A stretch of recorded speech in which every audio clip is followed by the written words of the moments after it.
माननीय सभासदों, माननीय अध्यक्ष जी,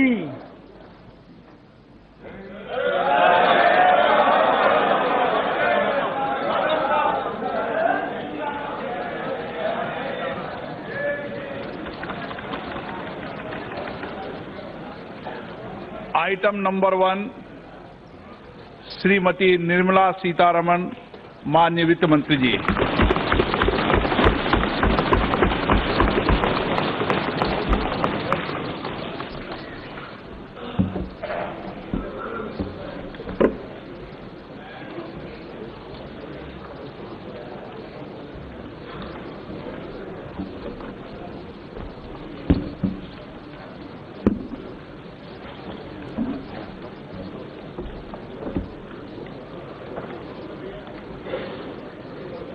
धन्यवाद जी। Speaker sir, I rise to present the budget for the year 2019-20.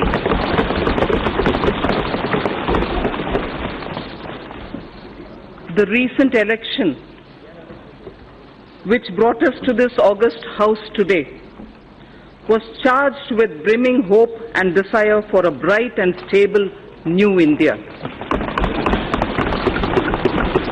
Like never before, India celebrated its democracy by coming out to vote in large numbers.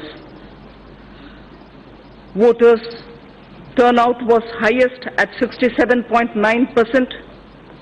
Every section, young, old, first-time voters, voters since the first general election, women, all turned up to stamp their approval of a performing government. Through their unambiguous and firm mandate, they have reaffirmed putting the nation first. The people of India have validated the two goals for our country's future, that of national security and economic growth. The first term of Honorable Prime Minister Narendra Modi-led NDA government stood out as a performing government. 19 के बीच हमने कई चीजें की। GST council की स्थापना की, वित्तीय अनुशासन पर ज्यादा जोर दिया, न्यू इंडिया ने भारत की तरफ ज्यादा जोर दिया, नीति आयोग बनाया जो कि एक ब्रॉड बेस्ड थिंक टैंक यानी एक बड़ा नीतिगत फैसले करने वाला एक आयोग बना। We have showed by our deeds that the principle हमने इस सिद्धांत पर चले कि सुधार करना है, परफॉर्म करना है। We have showed by our deeds that the principle reform, perform, transform can succeed. On many programs and initiatives, we had worked on unprecedented scale. Average amount spent on food security per year approximately doubled during 2014-19 compared to the preceding 5 years. Number of patents issued more than trebled 3 times in 2017-18 as against the number of patents issued pre-14.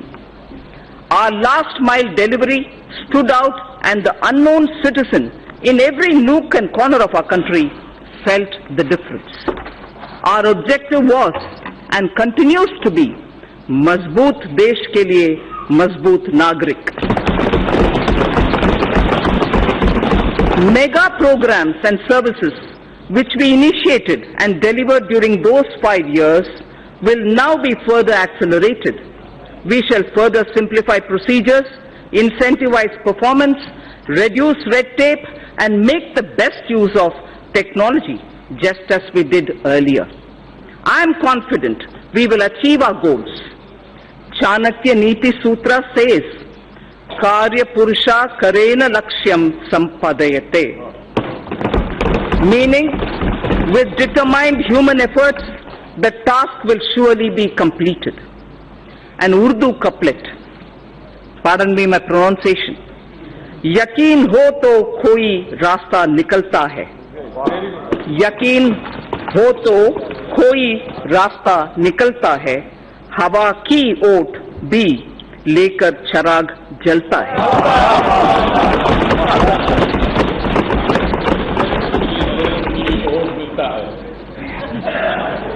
Vision for the decade.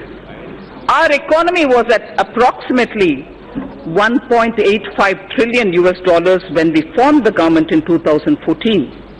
Within 5 years, it has reached 2.7 trillion US dollars. Hence, it is well within our capacity to reach the 5 trillion US dollars in the next few years.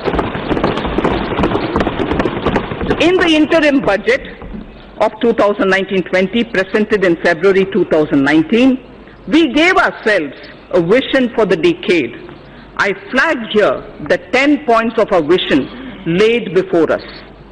Building physical, social infrastructure, Digital India reaching every sector of the economy, pollution-free India with green Mother Earth and blue skies.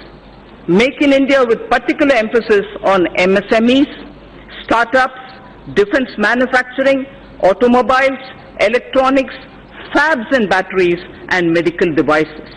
Water management, clean rivers, blue economy, space programs, Gaganyaan, Chandrayaan, and satellite programs, self-sufficiency and export of food grains, pulses, oilseeds, fruits and vegetables, healthy society, Ayushman Bharat, well-nourished women and children, safety of citizens, Team India with Jan Bhagidari, minimum government, maximum governance. These were the vision we set before ourselves. With this vision set before us, with the mandate given by its people, we are determined to take India to that height that it richly deserves. I strongly believe that with the clear-headed leadership of Honorable Prime Minister, we can achieve our goal. So what are the plans to reach the 5 trillion economy? The Indian economy will grow to become a $3 trillion economy in the current year itself. It is now the 6th largest in the world. 5 years ago, it was at the 11th position. In purchasing power parity terms, we are in fact the 3rd largest economy already, only next to China and the USA. To attain this and more, we need to continue undertaking many structural reforms.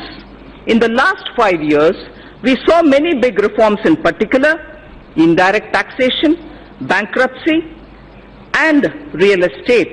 While these reforms were happening here in the Parliament, the common man's life was being changed through mudra, loans, to help him to do his business, and through several programs it was being ensured that his or her kitchen had become smokeless.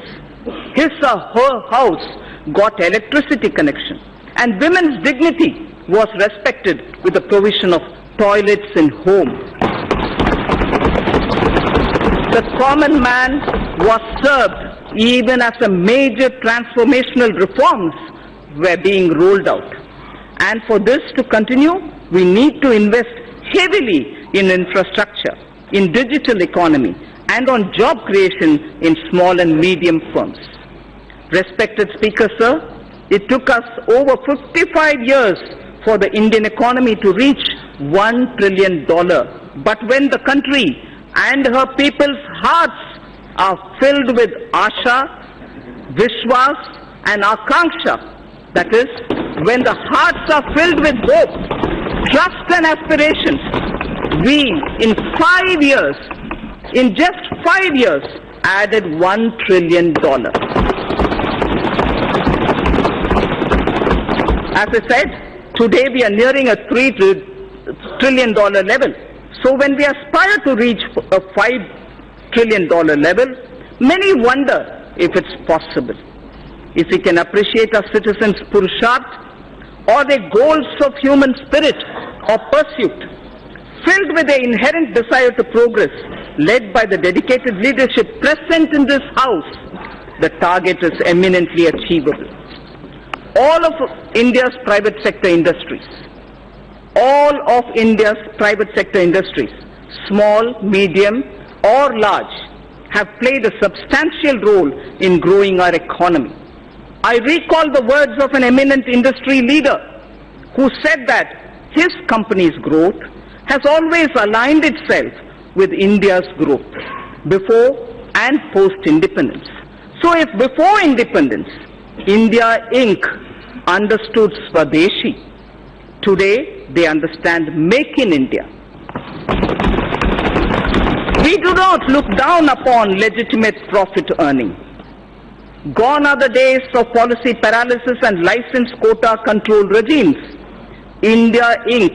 are India's job creators. They are the nation's wealth creators. Together with mutual trust, we can gain, catalyze fast, and attain sustained growth. I wish to propose a number of initiatives as part of a framework for kick-starting the virtuous cycle of domestic and foreign investments. Connectivity is the lifeblood of our economy. The government has given a massive push to all forms of physical connectivity through Pradhan Mantri Gram Sadak Yojana, industrial corridors, dedicated freight corridors, Bharat Mala and Sagar Mala projects, Jal Marg Vikas and Udan schemes. While the industrial corridors would improve infrastructure availability for greater industrial investment in the catchment regions, the dedicated freight corridors would mitigate the congestion of a railway network benefiting the common man. The ambitious program of Bharat Mala would help develop national road corridors and highways, while Sagar Mala would enhance port connectivity, modernization and port link industrialization. If Sagar Mala is aimed at improving the infrastructure for external trade, equally it is the poor man's transport too. The Jal Marg Vikas project for capacity augmentation of navigation on national waterways is aimed at smoothing internal trade carried through inland water transport. These initiatives will improve logistics tremendously, reducing the cost of transport and increasing the competitiveness of domestically produced goods. The Udan scheme is providing air connectivity to smaller cities and enabling the common citizens of our country to avail air travel. All these programs are also helping bridge the rural and urban divide. As the world's third largest domestic aviation market, the time is ripe for India to enter into aircraft financing and leasing activities from Indian shores. This is critical to the development of self-reliant aviation industry, creating aspirational jobs in aviation finance, besides leveraging the business opportunities available in India's financial special economic zones, namely International Financial Services Center, the IFSC. Government will implement the essential elements of the regulatory roadmap for making India a hub for such activities. For providing an enabling ecosystem for growth in India of maintenance, repair and overhaul, MRO, maintenance, repair and overhaul industry, it is proposed to leverage India's engineering advantage and potential to achieve self-reliance in this vital aviation segment. Government will adopt suitable policy interventions to create a congenial atmosphere for the development of MRO in the country. The new metro rail projects for a total route length of 300 kilometers have been approved during 2018 and 19. Also, during 2019, about 210 kilometers metro lines have been operationalized. With this, 657 kilometers of metro rails network has become operational across the country. 657 kilometers. India's first indigenously developed payment ecosystem for transport based on National Common Mobility Card, NCMC standards was launched by the Honorable Prime Minister in March 2019. This will enable people to pay multiple kinds of transport charges, including metro services and toll tax, across the country. This interoperable transport card runs on RuPay card and would allow the holders to pay for their bus travel, toll taxes, parking charges, retail shopping, and even withdraw money. Phase 2 of the FAME scheme, following approval of the Cabinet, with an outlay of 10,000 crore rupees over a period of 3 years, has commenced from 1st April 2019.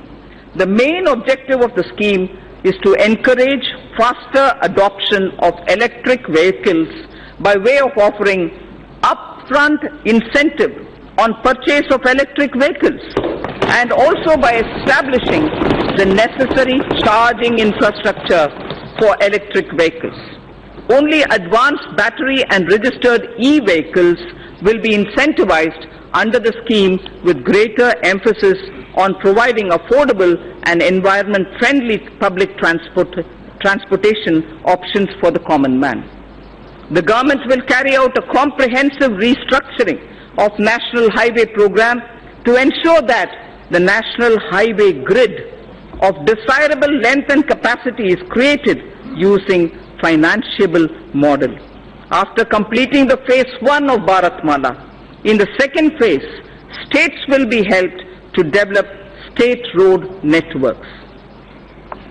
We need to develop our inland waterways to shift a significant portion of inland cargo movement from road and rail. This government envisions using the rivers for cargo transportation, which will also help to decongest roads and railways. As part of the Jal Marg Vikas project, for enhancing the navigational capacity of the Ganga, a multimodal terminal at Varanasi has become functional in November 2018, and two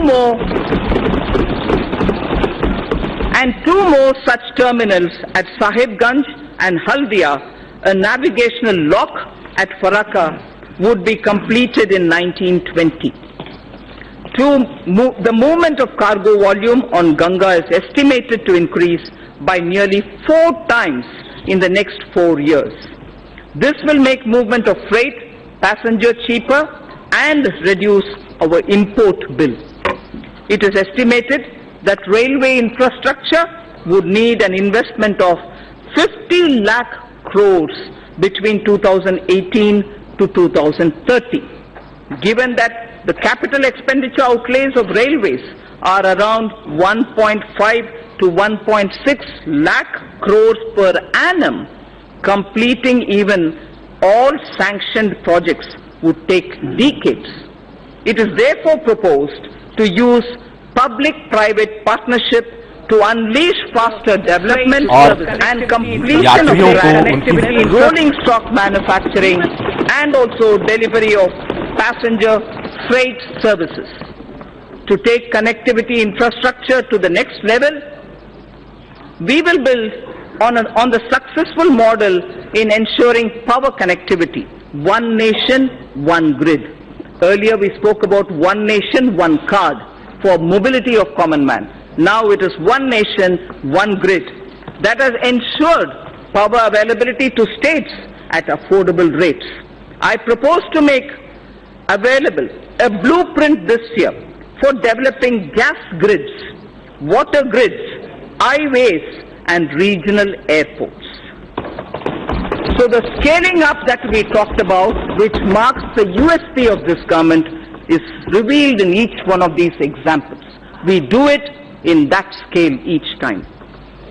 The recommendations of high-level empowered committee on retirement of old and inefficient plants and addressing low utilization of gas plant capacity due to paucity of natural gas will also be taken up for implementation now.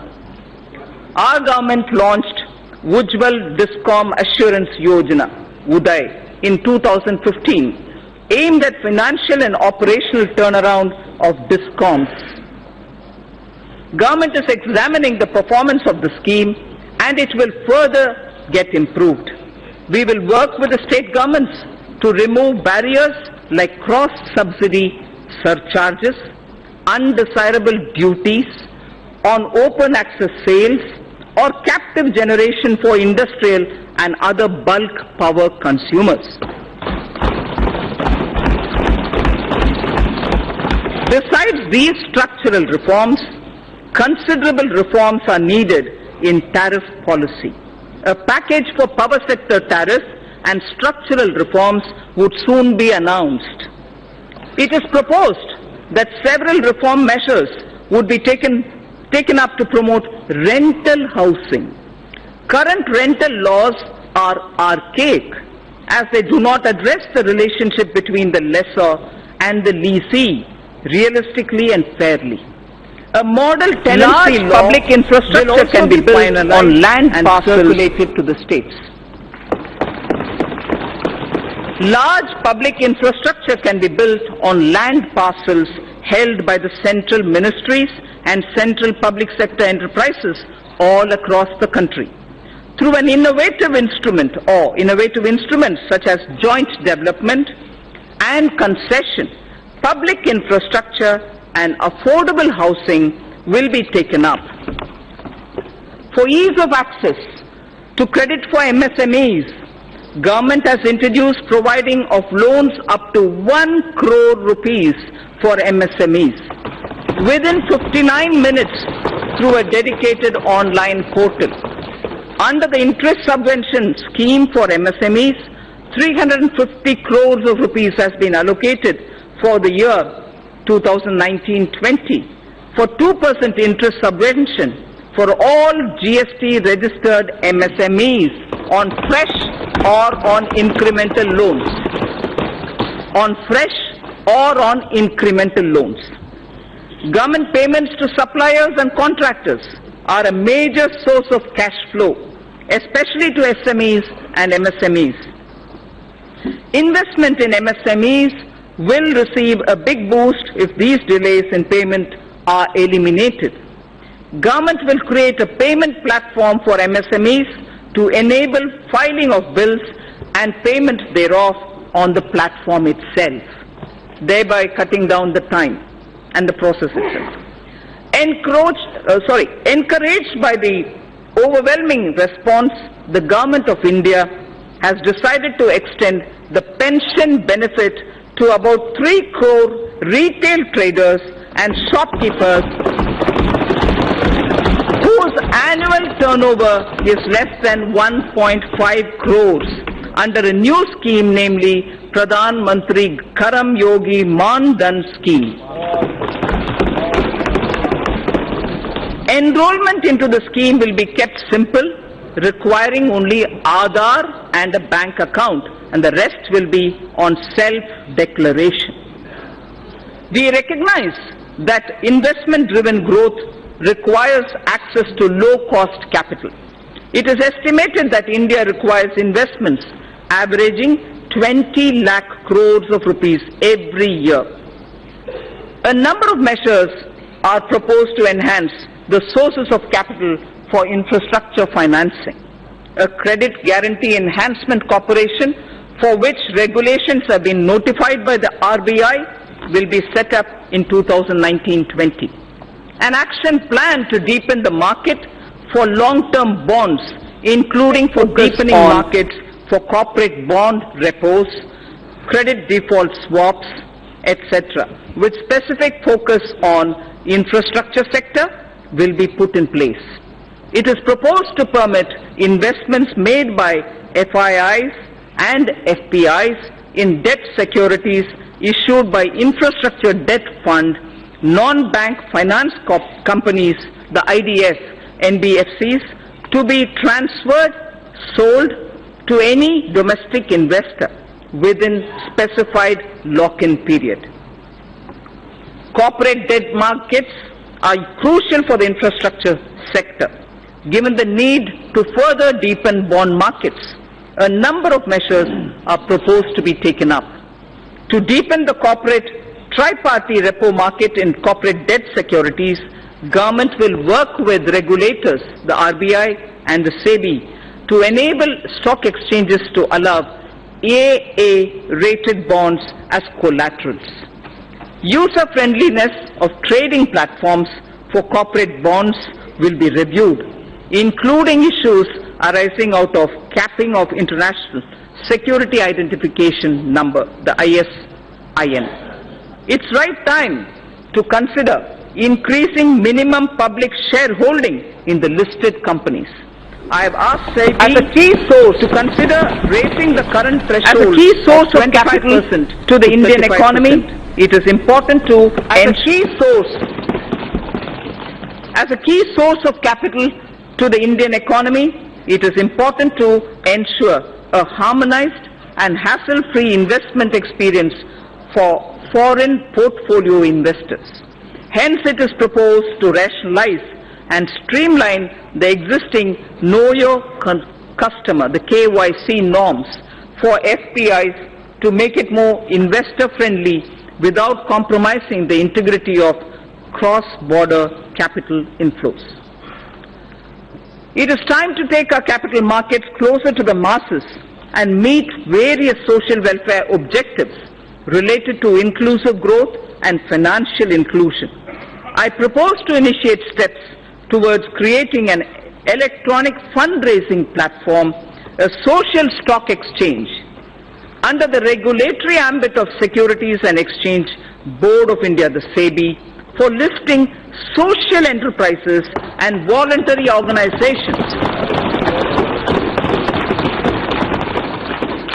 For listing social enterprises and voluntary organizations working for the realization of a social welfare objective so that they can raise capital as equity, debt, or as units like a mutual fund.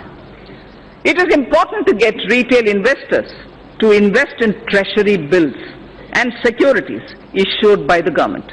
Efforts made by the Reserve Bank will need to be supplemented with further institutional development using stock exchanges. For this purpose, interoperability of RBI depositories and SEBI depositories would be necessary to bring about seamless transfer of treasury bills and government securities between RBI and depository ledgers, and for enabling this, the government will take up necessary measures in this regard in consultation with RBI and the SEBI. FDI inflows into India have remained robust despite global headwinds. Speaker, sir, global foreign direct investment flows slid by 13% in 2018 to 1.3 trillion US dollars from 1.5 trillion in the previous year, the third consecutive annual decline according to the UNCTAD's UNCTAD's World Investment Report in 2019. This is India's FDI flows in 2018-19 remained strong. If that was the global picture, India's inflows in 18-19 remained strong at 64.37 billion US dollars, marking a 6% growth over the previous year. I propose to further consolidate, Speaker, sir, the gains in order to make India a more attractive FDI destination. A, the government will examine suggestions of further opening up of FDI in aviation, in media, animation, AVGC, and insurance sectors in consultation with all stakeholders. 100% foreign direct investment will be permitted for insurance intermediaries. Local sourcing norms will be eased for the FDI in single brand retail sector. Single brand retail sector. It's high time India not only gets integrated into global value chain of production of goods and services, but also become part of the global financial system to mobilize global savings, mostly institutionalized in pension, insurance, sovereign wealth funds and so on. The government is contemplating organizing an annual global investors meet in India using National Infrastructure Investment Fund as the anchor to get all three sets of global players, top industrialists, corporate leaders, top pension, insurance, sovereign wealth funds, top pension, insurance and sovereign wealth funds, and top digital technology and venture funds also. An important determinant of attracting cross-border investment, Speaker Sir, is availability of investable stock to the foreign portfolio investors. This issue assumes greater significance in view of the gradual shift from stock-targeted investments towards passive investment, whereby funds track global indices composition, of which depends upon available floating stock. Accordingly, I propose to increase the statutory limit for FBI investment in a company from 24% to sectoral foreign investment limit, with option given to the concerned corporates to limit it to a lower threshold. FPIs will be permitted to subscribe to listed debt securities issued by the REITs or the InvITs. Even though India is the world's top remittance recipient, NRI investment in Indian capital markets is comparatively less. With a view to provide NRIs with seamless access to Indian equities, I propose to merge the NRI portfolio investment scheme route with the foreign portfolio investment route. New and innovative financial instruments have been launched in the last 5 years, like Infrastructure Investment Trust, the InvITs which I referred to a minute ago, Real Estate Investment Trust, the REITs which I referred to a minute ago, as well as models like Toll Operate Transfer, the TOT, as part of the Brownfield Asset Modernization Strategy for augmenting infrastructure investment. India has had a reasonable success in brownfield asset monetization, and several InvITs and one rate transaction have already been completed. Additionally, the National Highways Authority, NHAI, carried out one TOT transaction as well.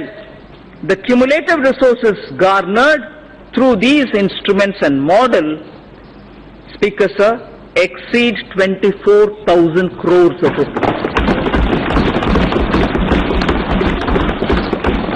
India has emerged as a major space power with the technology and ability to launch satellites and other space products at globally low-cost level. Time has come to harness this ability commercially. A public sector enterprise, namely New Space India Limited, NSIL, has been incorporated as a new commercial arm of the Department of Space to tap the benefits of the research and development carried out by ISRO, Indian Space Research Organization. The company will spearhead commercialization of various space products, including production of launch vehicles, transfer of technologies, and marketing of space products. Sir, I've all the while spoken about the various means through which we can, at a macro level, reaching the $5 trillion target. Now I would just confine myself to talking about Gramin Bharat, the rural India, the various steps which we'll take towards strengthening our economy. Mahatma Gandhi ji had said, the soul of India lives in its villages. This year, even as we are marking the 150th birth anniversary of Mahatma Gandhi, I submit that our government keeps Antyodaya at the core of all its efforts. At the center of everything that we do, we keep गांव, गरीब और किसान. मतलब गांव, गरीब और किसान केंद्र बिंदु है हमारे हर एक कार्यक्रम में. Honorable Prime Minister's 2 mega initiatives of Ujjwala Yojana and Saubhagya Yojana have transformed the lives of every rural family, dramatically improving ease of their living. Household access to clean cooking gas has seen an unprecedented expansion through provision of more than 7 crore LPG connections. All villages and almost 100% households across the country have been provided with electricity. A combination of efficient implementation and enthusiastic adoption has significantly improved access to energy for rural households. By 2022, the 75th year of Indian independence, I would like to assure the nation that every single rural family,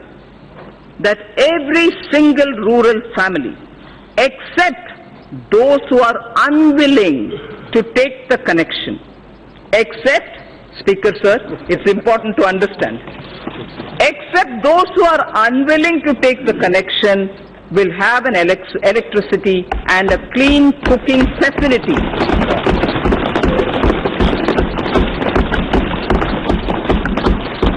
Pradhan Mantri Awas Yojana, Gramin, aims to achieve the objective of housing for all by 2022. A total of 1.5 crore rural homes have been completed in the last 5 years. In the second phase of PMAY Gramin, during 2019-20 to 2021-22, 1.95 crore houses, 1.95 crore houses are proposed to be provided to the eligible beneficiaries. These houses are also being provided with amenities like toilets, electricity and LPG connections.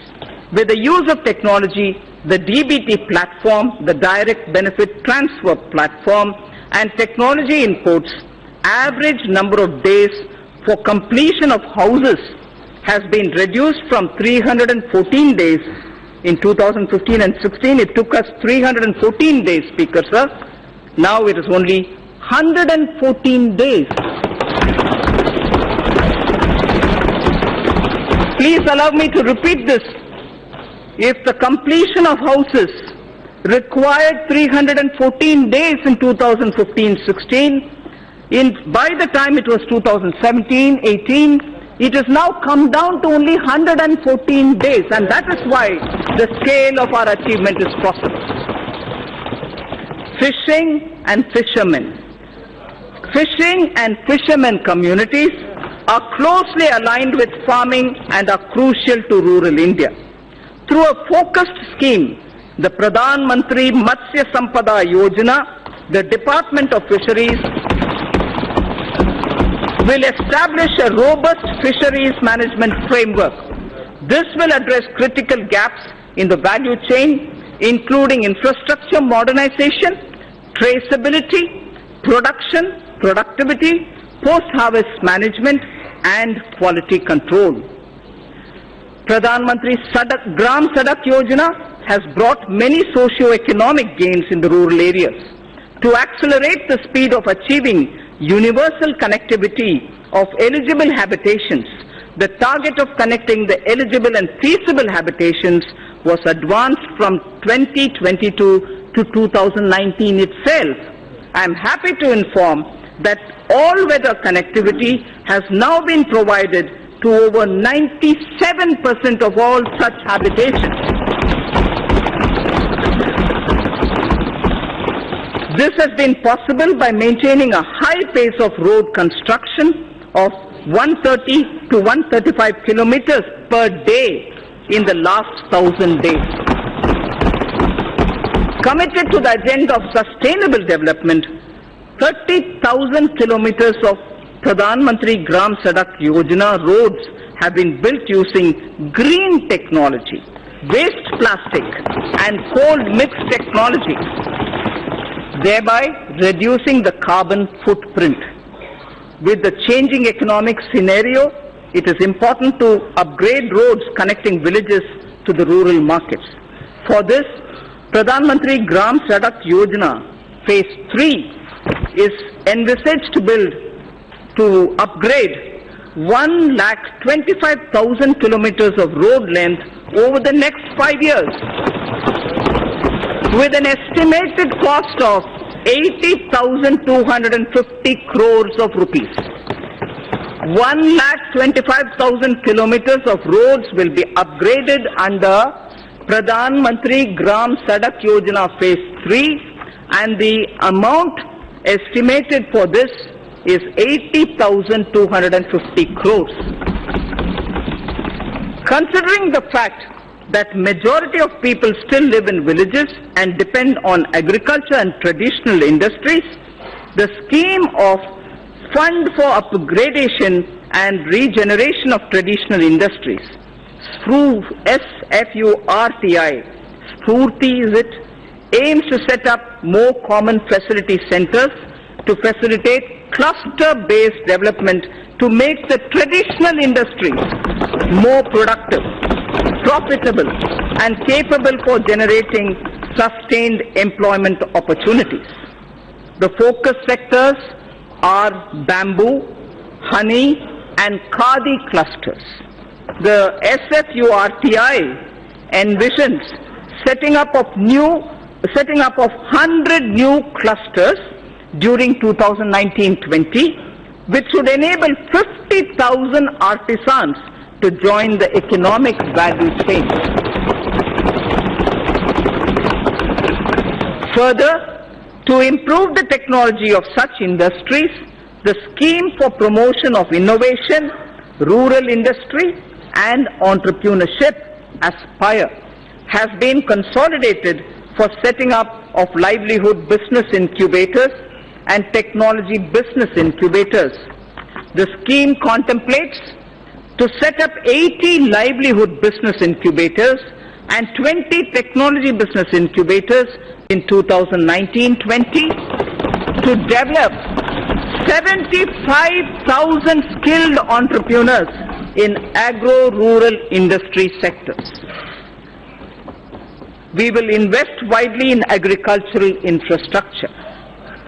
Speaker, sir, we will support private entrepreneurship in driving value addition to farmers' produce from the field and from allied activities too, like bamboo, like timber from the hedges, and also for generating renewable energy. अन्नदाता क्यों ऊर्जा दाता बना नहीं सकते?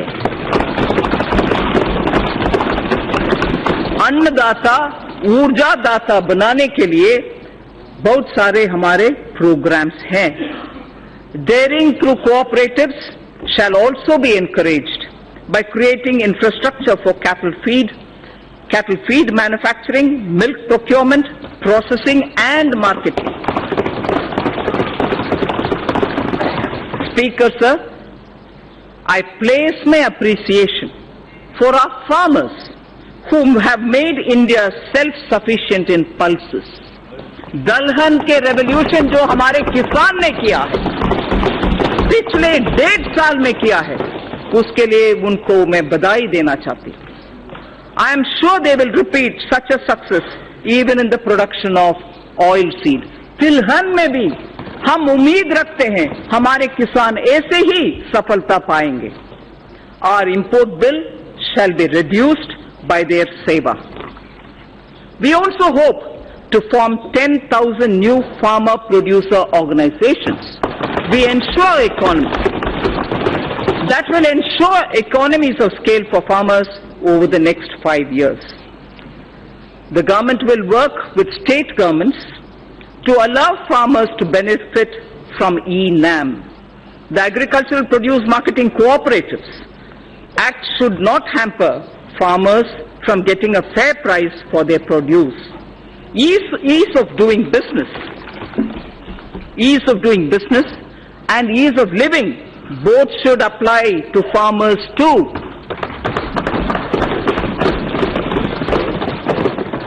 And we shall go back to basics on one count. Speaker, sir, I would like to draw your attention. We shall go back to basics on one count. Zero budget farming. Zero budget farming may not be a new thing. That is why I said we'll go back to basics. We need to replicate this innovative model. Some states have already tried somewhat. We need to replicate this innovative model through which in a few states farmers are already being trained in this practice. Steps such as this can help in doubling our farmers' income in time for our 75th year of independence.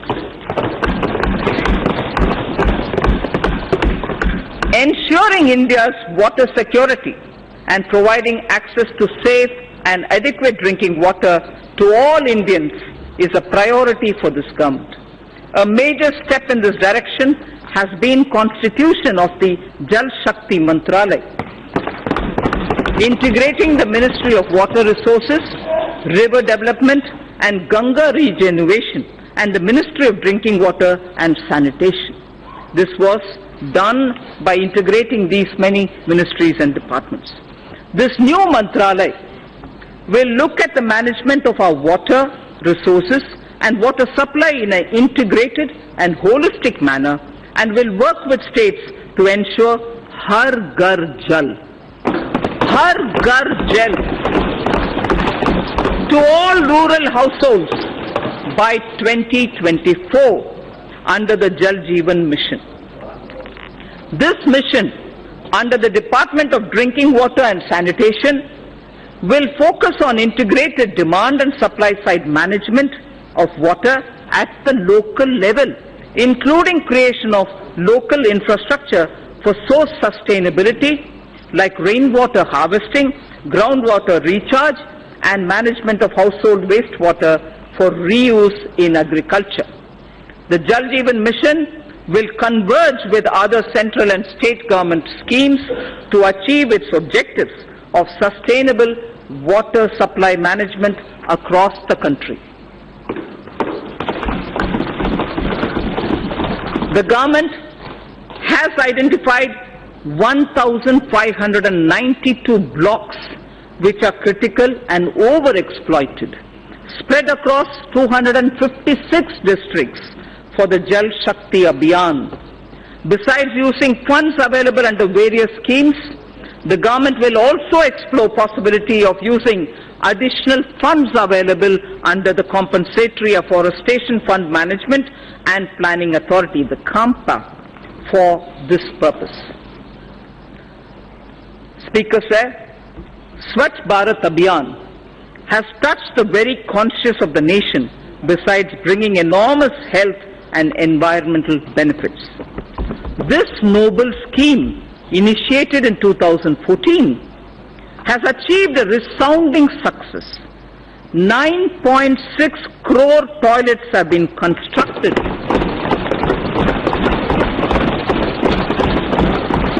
9.6 crore toilets have been constructed since October the 2nd, 2014. More than 5.6 lakh villages have become open defecation free. We have to build on this success.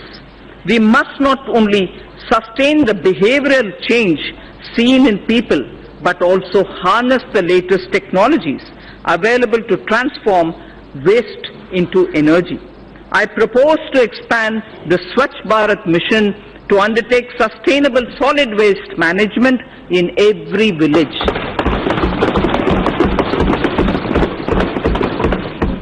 Under the Pradhan Mantri Gramin Digital Saksharata Abhiyan, over 2 crore rural Indians, under the Pradhan Mantri Gramin Digital Saksharata Abhiyan, over 2 crore rural Indians have so far been made digitally literate. To bridge rural-urban digital divide, BharatNet is targeting internet connectivity in local bodies in every panchayat in the country. This will be speeded up with assistance from Universal Service Obligation Fund under the Public-Private Partnership Arrangement. Speaker, sir, till now I focused on some specific features in order that our rural India, Gramin Bharat ke liye. Now I will focus on Shahri Bharat, urban India. This government sees the rapid urbanization of India as an opportunity rather than a challenge. We have to make both our cities and villages better using technology. This way we can help people live closer to their homes, stop migration into cities, provide essential services to all.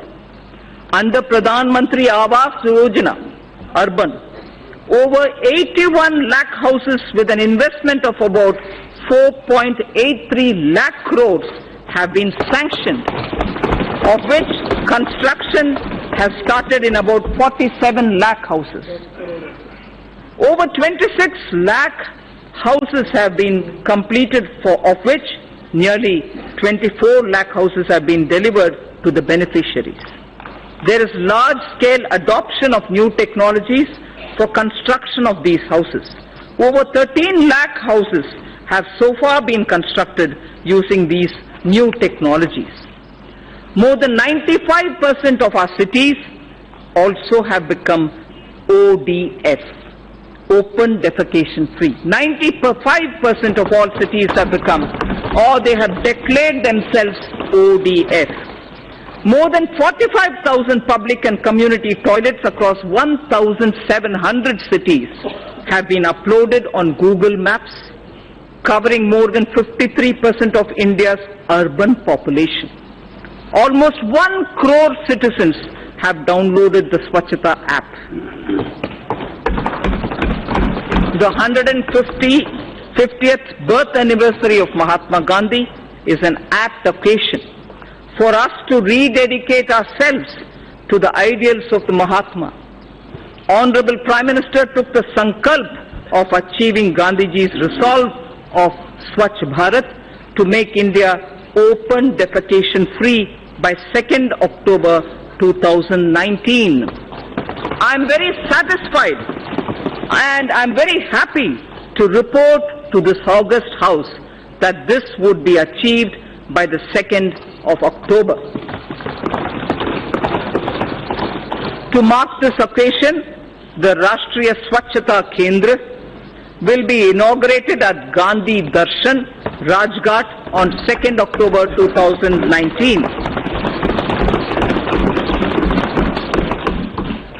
A Gandhipedia, like encyclopedia on Gandhi, a Gandhipedia is also being developed by National Council for Science Museums to sensitize youth and society at large about positive Gandhian values.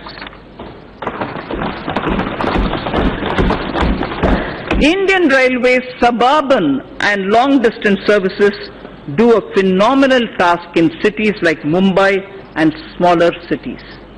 Railways will be encouraged to invest more in suburban railways through special purpose vehicle structures like rapid regional transport system proposed on the Delhi Meerut route. I propose to enhance the metro railway initiatives by encouraging more PPP initiatives and ensuring completion of sanctioned works while supporting transit-oriented development to ensure commercial activity around transit hubs. We are in the process of completing the dedicated freight corridor project that will free up some of the existing railway network for passenger trains. Speaker, sir, allow me now to speak on the youth of India. The government will bring in a new national educational policy to transform India's higher education system to one of the global best education systems. The new policy proposes major changes in both school and higher education, among others, better governance systems, and brings greater focus on research and innovation. We propose to establish a national research foundation to fund, to coordinate, and to promote research in the country. NRF, or the National Research Foundation, will assimilate the research grants being given by various ministries independent of each other. NRF will ensure that the overall research ecosystem in the country is strengthened with focus on identified thrust areas relevant to our national priorities and towards basic science without duplication of effort and expenditure. We would work out a very progressive and research-oriented structure for the NRF itself. The funds available with all ministries will be integrated in NRF. This would be adequately supplemented with additional funds. Massive online open courses through Swayam initiative have helped bridge the digital divide for disadvantaged section of our student community. To upgrade the quality of teaching, the global initiative of academic networks, GYAN, program in higher education was started, aimed at tapping the global pool of scientists and researchers. The imprint or impacting research innovation and technology scheme began as PAN-IIT and IISc joint initiative to develop a roadmap for research to solve major engineering and technology challenges in selected domains needed by the country. Higher educational institutions are becoming the centers of innovation. These initiatives have upgraded the quality of education. There was not a single Indian institution in the top 200 in the World University Rankings 5 years back. I repeat, there was not a single Indian institution in the top 200 in the World University Rankings for 5 years back. Due to the concentrated efforts and concerted efforts by our institutions to boost their standards and also to project their credentials better, we have now 3 institutions, 2 IITs and IISc Bangalore in the top 200 institutional bracket. This is a window open now thanks to all our efforts. We will continue making concerted efforts to improve the performance of our institutions of higher learning. An amount of 400 crores has been provided under the head World-Class Institutions for the year 2019-20, more than 3 times the revised estimates for the previous year. More than 3 times the revised estimates of the previous year. India has the potential to become a hub of higher education.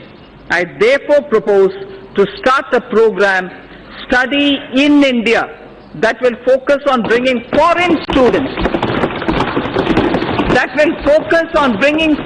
students to India in our higher educational institutions. The regulatory systems of higher education would be reformed comprehensively to promote greater autonomy and focus on better academic outcomes. A draft legislation for setting up of Higher Education Commission of India would be presented in the year ahead. Khelo India scheme, launched in October 2017, has created awareness of sports as an integral part of wellness throughout the country. The government is committed to expand Khelo India scheme and to provide all necessary financial support. To popularize sports at all levels, a National Sports Education Board for development of sportspersons would be set up under Khelo India scheme. Sir Speaker, this government recognizes and follows the teachings of Lord Bashveshwara. This government recognizes and follows the teachings of Lord Basaveshwara, in particular the principle of Kayaka and Dasoha. Implementing Kayakeva Kailasa, the government enables about 10 million youth to take up industry-relevant skill training through the Pradhan Mantri Kaushal Vikas Yojana. This is helping to create a large pool of skilled manpower with speed and high standards. Demographic trends worldwide show that major economies will face severe labor shortages in the future. To prepare our youth to also take up jobs overseas, we will increase focus on skill sets needed abroad, including language training. We will also lay focus on new age skills like artificial intelligence, Internet of Things, big data, 3D printing, virtual reality and robotics, which are valued highly both within and outside the country and offer much higher remuneration. Drawing again on Lord Basaveshwara, his principle of Dasoha underlines most things this government does. Give it up for giving up LPG subsidy, or the various pension schemes, or on the principle of sharing through distribution for the wellness of society, which is what Lord Basaveshwara did even earlier in a millennia ago. The government is proposing to streamline multiple labor laws into a set of 4 labor codes. Sir, for the sake of labor welfare, I'd like to repeat this slide. The government is proposing to streamline multiple labor laws into a set of 4 labor codes. Codes. C-O-D-E-S. Codes. This will ensure that process of registration and filing of returns will get standardized and streamlined. With various labor-related definitions getting standardized, it is expected that there shall be less disputes. We propose, again sir, this is an interesting idea, I wish to draw your attention. We propose to start a television program within the DD bouquet of channels exclusively for startups.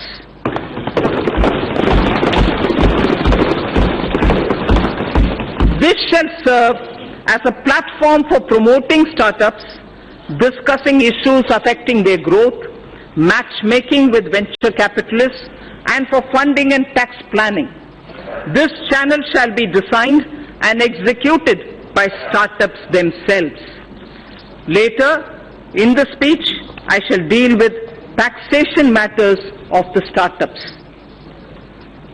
So, Stand Up India scheme has delivered enormous benefits. The country is witnessing emergence of thousands of entrepreneurs, from women and also from scheduled caste and scheduled tribes. Most of them assisted to set up their own businesses and industry, with capital provided under the Stand Up India scheme. Considering the beneficial results of the scheme and strong demand for its continuance by the SC and ST communities themselves, the scheme would now be continued for the entire period coinciding with the 15th Finance Commission, that is 2020 to 2025. The banks will provide financial assistance for demand-based businesses, including, for example, for acquisition of scavenging machines and robots. Sir, Speaker, the Stand Up India scheme has made human dignity and self-esteem to go up. Kayakeva Kailasa, I said earlier, and I repeat, the Ministry of Petroleum and Natural Gas has enabled SC and ST entrepreneurs in providing bulk LPG transportation contracts to them. In a matter of 2 years, Over 300 entrepreneurs have emerged as a result of the stand-up scheme. Machines and robots have been deployed to do scavenging, which also saved the manual scavengers their dignity. The synthesis between stand-up and start-up, with commercial banks playing the catalyst, has brought this transformational change. Sir, now I shall concentrate a few paragraphs on ease of living. After all, everything that this government does with the principle of minimum government, maximum governance is aimed at getting ordinary citizens' life a bit easier. So the ease of living is a very important principle. This government aims to bring greater ease of living in the lives of its citizens. Digital payments are gaining acceptance everywhere, including by the government. Use of technology is an effective way to ensure this. Pradhan Mantri Shram Yogi Man Dhan was launched on 5th March 2019 by the Honorable Prime Minister in Ahmedabad. The scheme aims at providing 3,000 rupees per month as pension on attaining the age of 60 to crores of workers in unorganized and informal sectors. About 30 lakh workers have already joined the scheme. For good quality of life and ease of living, maintaining a cleaner environment and ensuring sustainable energy use is absolutely vital.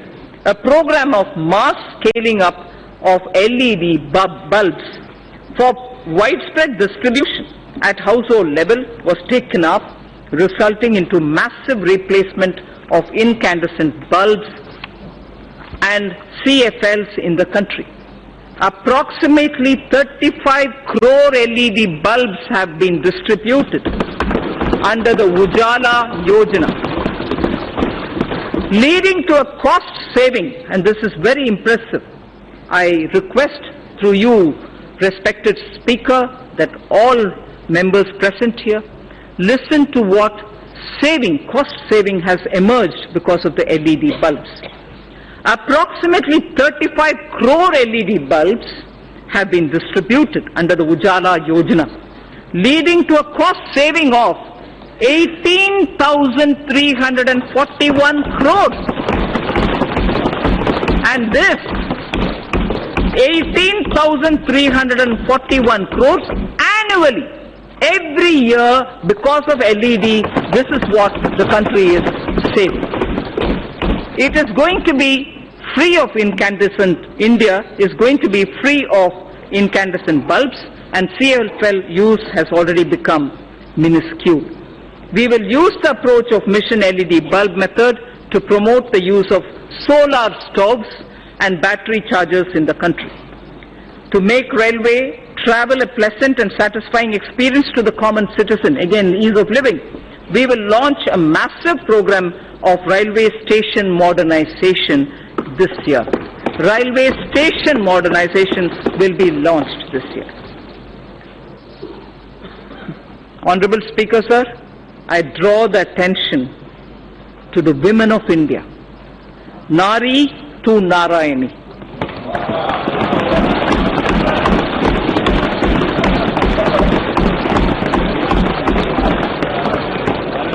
We believe, obviously this country's tradition has been Nari to Narayani.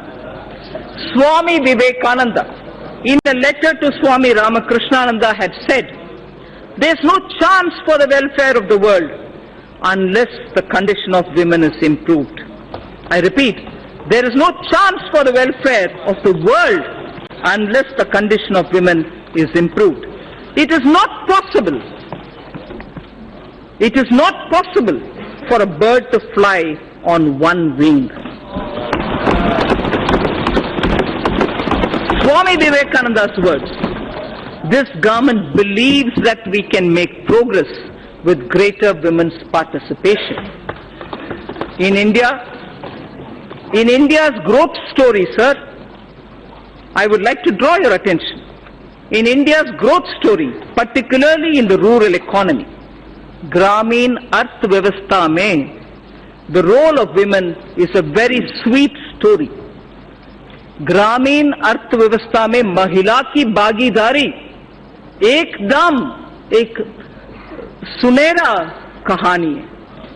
This government wishes to encourage and facilitate the role of women.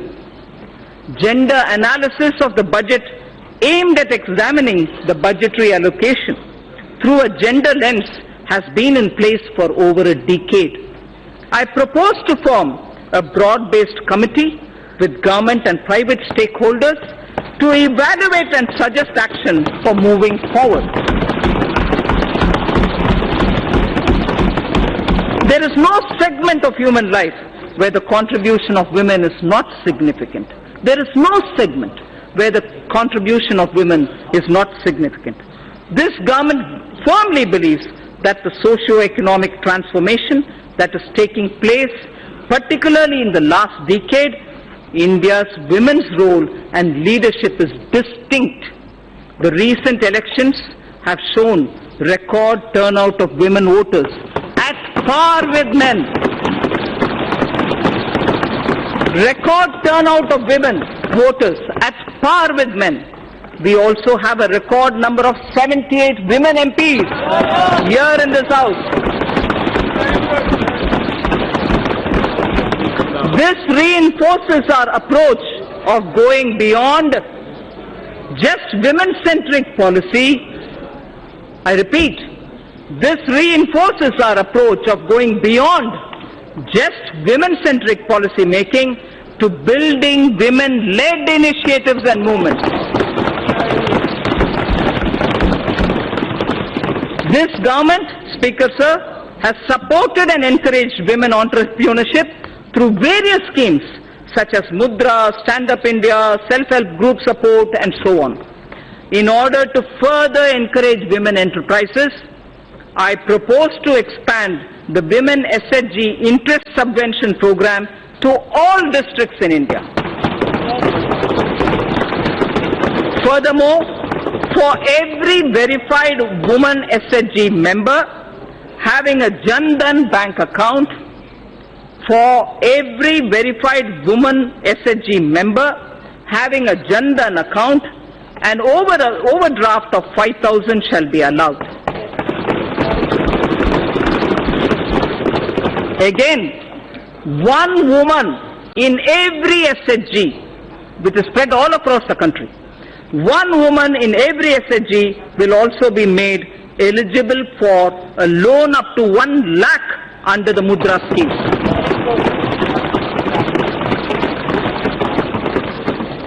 Speaker Sir, at the beginning I did tell you about India's soft power. India's soft power, which is the next section I'll concentrate on. India's soft power is appreciated in so many different ways. Some simple examples, sir.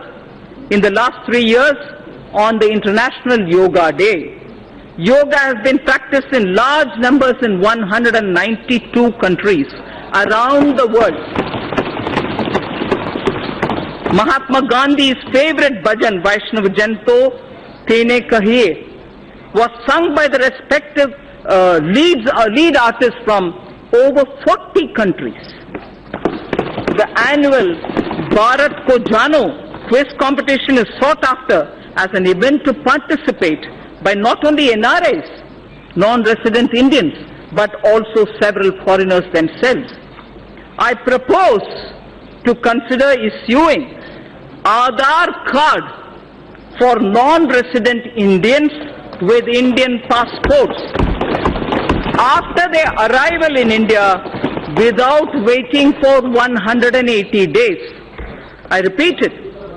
I propose to consider issuing Adhar cards for non-resident Indians with Indian passports after their arrival in India without waiting for the mandatory 180 days, without waiting the issue.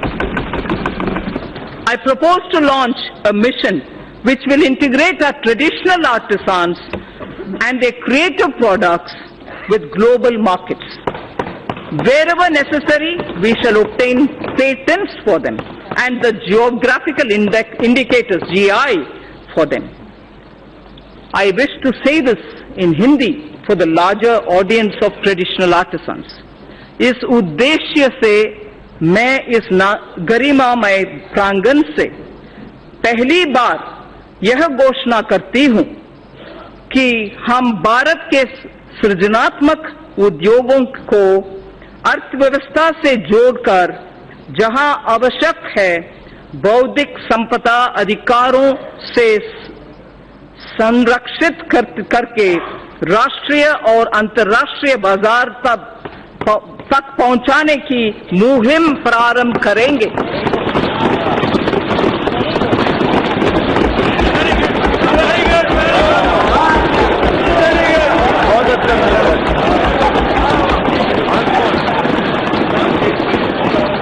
To give further impetus to India's growing influence and leadership in the international community, government decided to open Indian embassies and high commissions abroad in countries where India does not have a resident diplomatic mission as yet. Accordingly, in March 2018, government approved opening of 18 new Indian diplomatic missions in Africa. 5 embassies have already been opened in Rwanda, Djibouti, Equatorial Guinea, Republic of Guinea and Burkina Faso in the year 2018-19. Government intends to open another 4 embassies, new ones, in the year 2019-20. This will not only increase the footprint of India's overseas presence, but also enable us to provide better and more accessible public services, especially to the local Indian communities in these countries. In line with our ancient wisdom, India has always pursued a policy of economic cooperation with countries through bilateral and regional coordination. Indian Development Assistance Scheme, IDEAS, provides concessional financing for projects and contributes to infrastructure development and capacity building in the recipient developing countries. Mindful of our position as the 6th largest economy, we will look at alternative development models which include private sector equity, multilateral financing, contributions from corporates, non-residents, and so on. I propose to revamp the IDEA scheme during the current financial year. The government is developing 17 iconic tourism sites into world-class tourist destinations and to serve as a model to other tourism sites. The iconic tourism sites would enhance visitor experience, which would lead to increased visits of both domestic and international tourists at these destinations.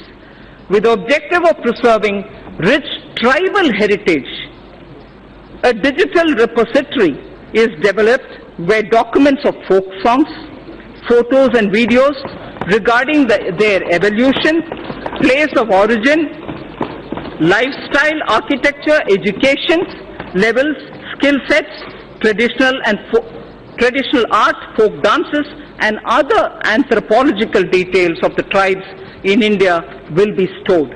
The repository will further be enriched and strengthened as we go along. Speaker, sir, now I come to saying what we propose about the banking and the financial sector. Financial gains from cleaning of the banking system are now amply visible.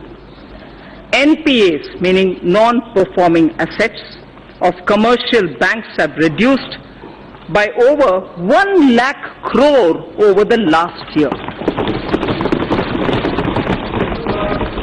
Record recovery of over 4 lakh crore due to IBC and other measures has been effected in the last 4 years. Provision coverage ratio is now at its highest in 7 years, and domestic credit growth has risen by 13.8%. Government has smoothly carried out consolidation, reducing the number of public sector banks by 8. Government has smoothly carried out consolidation, reducing the number of public sector banks by 8. At the same time, as many as 6 public sector banks have been enabled to come out of prompt corrective action framework. We have enabled 6 public sector banks to come out of that situation. Having addressed the legacy issues, public sector banks are now proposed to be further provided 70,000 crores of rupees capital to boost credit for a strong impetus to the economy. 70,000 crores of rupees will be provided in order that capital will be boosted so that credit can be improved. To further improve ease of living, they will leverage technology, offering online personal loans, doorstep banking, and enabling customers of one public sector bank to access services across all public sector banks and so on. In addition, government will initiate steps to empower account holders to remedy the current situation in which they do not have control over deposits of cash by others into their accounts. There is an issue now. Unknowing to them, there are money being deposited into accounts, and that is creating a lot of problems for customers. So we will be addressing that also. We will initiate steps to address that problem. Reforms will also be undertaken to strengthen governance in public sector banks. Non-banking financial companies are playing an extremely important role in sustaining consumption demand as well as capital formation in small and medium industrial segment. NBFCs that are fundamentally sound should continue to get funding from banks and mutual funds without being unduly risk-averse. For purchase of high-rated pooled assets of financially sound NBFCs amounting to a total of 1 lakh crore rupees during the current financial year, government will provide one-time 6 months partial credit guarantee to public sector banks for the first loss of up to 10%. I shall read this again. For the purchase of high-rated pooled assets of financially sound NBFCs amounting to a total of 1 lakh crores of rupees during the current financial year, government will provide one-time 6 months partial credit guarantee to public sector banks for first loss up to 10%. Further, Reserve Bank of India is the regulator of the NBFCs. However, RBI has limited regulatory authority over NBFCs. Appropriate proposals for strengthening the regulatory authority of RBI over NBFCs are being placed in the finance bill. NBFCs which do public placement of debt have to maintain a debenture redemption reserve. And in addition, a special reserve as required by RBI has also to be maintained. To allow NBFCs to raise funds in public issues, the requirement of creating a DRR, that is a debenture redemption reserve, which is currently applicable for only public issues as private placements are exempt, this will be done away with. To bring more participants, especially NBFCs not registered as NBFCs factor, on the TREDS platform, amendment in the Factoring Regulation Act 2011 is necessary, and steps will be taken to allow all NBFCs to directly participate on the TREDS platform. Efficient and conducive regulation of the housing sector is extremely important in our context. The National Housing Bank, besides being a refinancer and a lender, is also the regulator of the housing finance sector. This gives a somewhat conflicting and difficult mandate to the NHB. I am proposing to return the regulation authority over the housing finance sector from the NHB, National Housing Board, to the RBI. I'm proposing, I repeat, I'm proposing to return the regulation authority over the housing finance sector from NHB to the RBI. Necessary proposals have been placed in the finance bill even for that. Government has announced its intention to invest 100 lakh crores in infrastructure over the next 5 years. 100 lakh crores for infrastructure over the next 5 years. To this end, it is proposed to set up an expert committee to study the current situation relating to long-term finance and our past experience with development finance institutions, and this committee shall recommend the structure and required flow of funds through development finance institutions. The situation will be reviewed by them and they will suggest measures. Pension Fund Regulatory Development Authority, PFRDA, implements and regulates the National Pension System, the NPS, and Atal Pension Yojana through various intermediaries, including, inter alia, the NPS Trust, keeping in view the wider interest of the subscribers and to maintain arm's length relationship of the NPS Trust with PFRDA. Steps will be taken to separate the NPS Trust from PFRDA with appropriate organizational structure. To facilitate onshoring of international insurance transactions and to enable opening of branches by foreign reinsurers in the International Financial Service Center, it is proposed to reduce net owned fund requirement from 5,000 crores to 1,000 crores, 1,000 crores. I'll repeat that sentence, sir. To facilitate onshoring of international insurance transactions and to enable opening of branches by foreign reinsurers in the International Financial Services Center, it is proposed to reduce net owned fund requirement from 5,000 crores to 1,000 crores. Government has been following the policy of disinvestment in non-financial public sector undertakings, maintaining government stake not to go below 51%. Government is considering, in case where the undertaking is still to be retained in government control, to go below 51% to an appropriate level on case-to-case basis. Government has also decided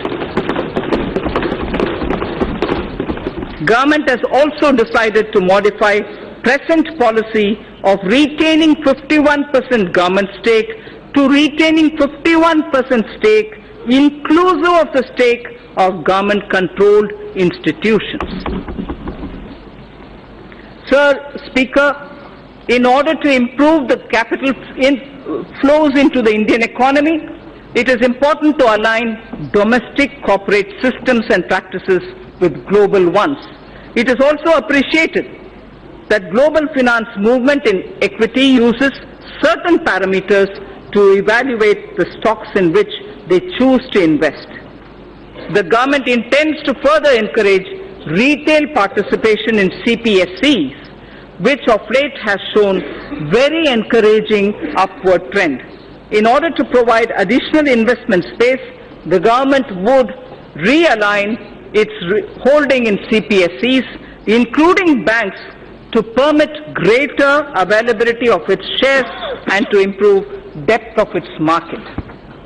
Strategic disinvestment of select CPSEs would continue to remain a priority of this government.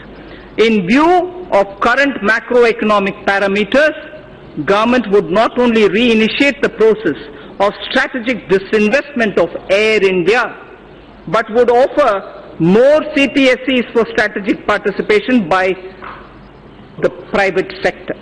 I repeat this sentence. Strategic disinvestment of select CPSEs would continue to remain a priority for this government. In view of current macroeconomic parameters, government would not only reinitiate the process of strategic disinvestment of Air India, but also would offer more CPSEs for strategic participation by the private sector.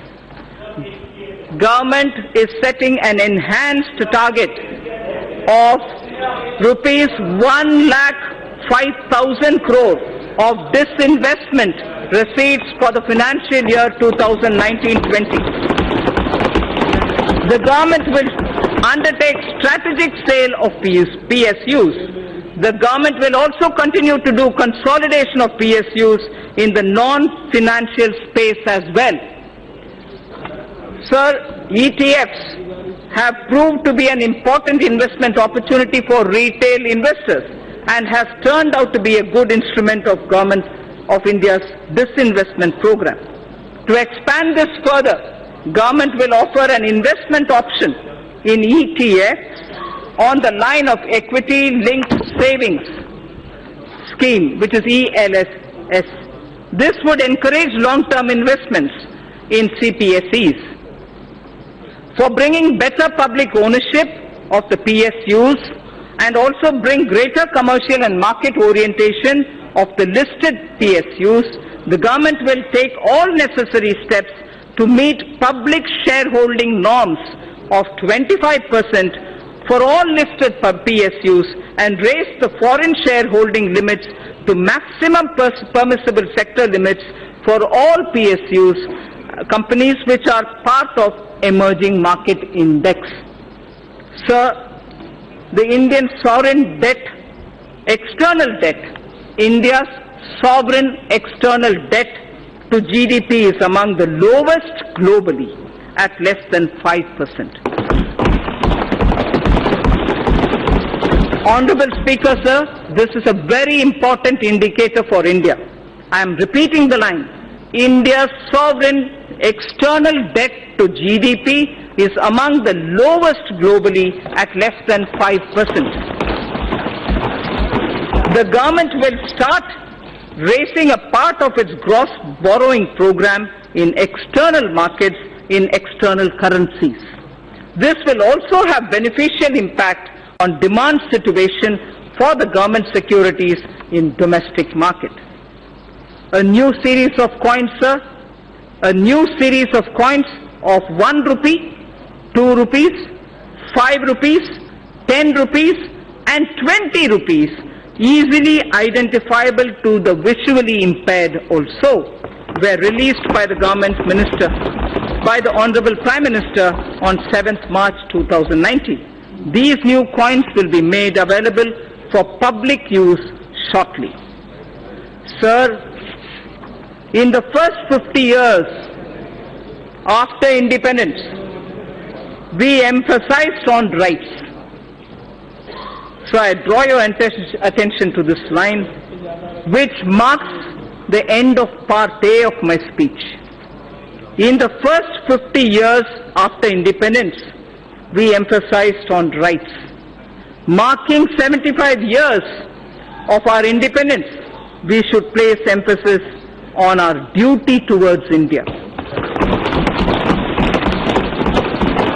Place emphasis on our duty towards India without undermining our rights. Thinkers all over the world have supported the argument that in performing one's duty, protection of one's rights is inherent. In performing one's duty, the protection of one's right is inherent in it. For the bright future of India, when again in 2022 we will remember our freedom fighters, we should dedicate ourselves to the service of the nation. So now I move to part B, which is something of great interest for all of us, taxation related. Honorable Speaker, sir, I see a lot of members sitting up. Mr. Speaker, sir, I begin by thanking our taxpayers who, as responsible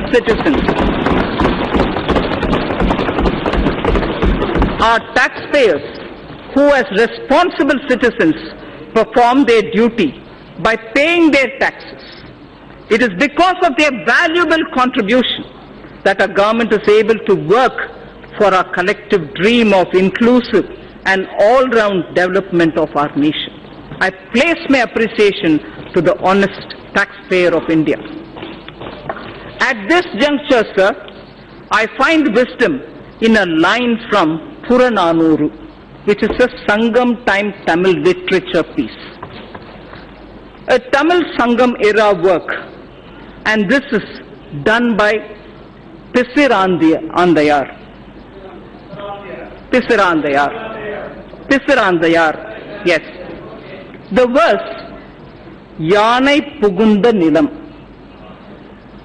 a land into which elephant gets in. Yanai Pugunda Nilam. This was sung as an advice to the king, a Pandyan king, Pandyan Arivudai Nambi. The king is Pandyan Arivudai Nambi, and Pisirandayar gives this advice to him. It's a long verse. I'm only picking up the first line, some line from the middle, and the end. Kai nel aruthu kavalang koline. Kai nel aruthu kavalang koline. Arivudai vendan neriyarindhu koline. Arivudai vendan neriyarindhu koline.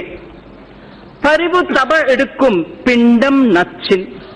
Parivu tapa edukkum pindam natchin. Yanai pukka pulam pol. Yanai pukka pulam pola. Thanum unnan ulagamum kedume. Meaning,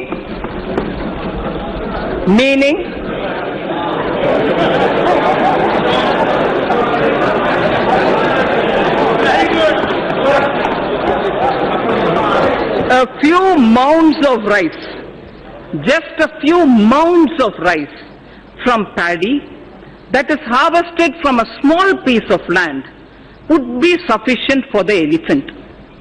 For an elephant, just a few mounds of rice cooked from paddy which is taken from a small piece of land will be sufficient. But what if the elephant itself enters into the field and starts eating? It would eat far lesser than what it will trample with its foot. I hope the meaning is clear. So, the advice given to Pandyan Arivudai Nambi is a valuable advice that this government appreciates. An elephant, if it is given mounds of rice, here I would refer to taxation, will be quite happy. It doesn't have to enter into the field and trample to eat the food. So we don't intend to trample anybody.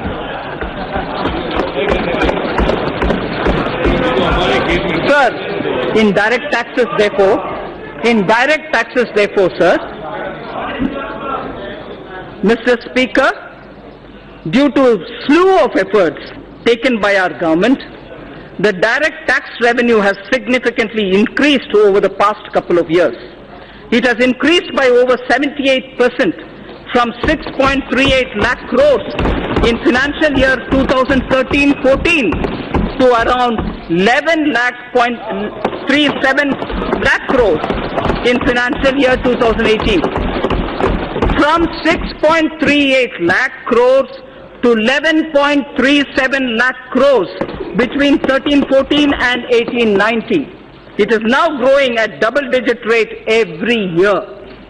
Let me recall, sir, and reiterate this government's effort over the past 5 years to alleviate the tax burden on small and medium income earners.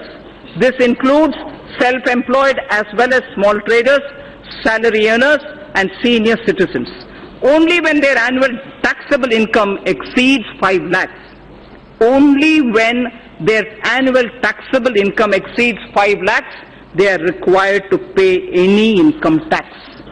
The details of our efforts and achievements on this front during the past few years are given in the annexure to the speech. I am not going into the details of it.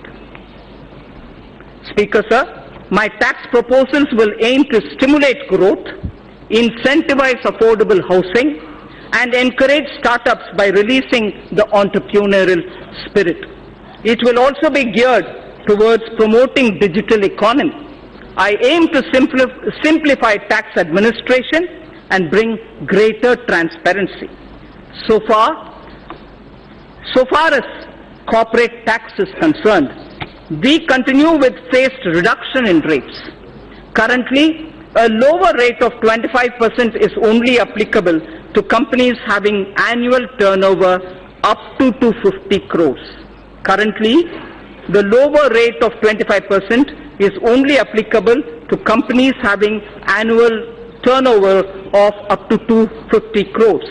I propose to widen this to include all companies having an annual turnover of up to 400 crores. This will cover 99.3% of all the companies. Only 0.7% of companies will remain outside of this rate. So in order to boost economic growth and make in India, the government will launch a scheme to invite global companies through a transparent competitive bidding to set up mega manufacturing plants in sunrise and advanced technology areas such as semiconductor fabrication, solar photovoltaic cells, lithium storage batteries, solar electric charging infrastructure, computer servers, laptops, etc., and provide them investment-linked income tax exemptions under 35AD of the Income Tax Act and other indirect tax benefits. So, on electric vehicles. Considering our large consumer base, we aim to leapfrog and envision India as a global hub of manufacturing of electric vehicles. A global hub of manufacturing electric vehicles. Inclusion of solar storage batteries and charging infrastructure in the above scheme will boost our efforts.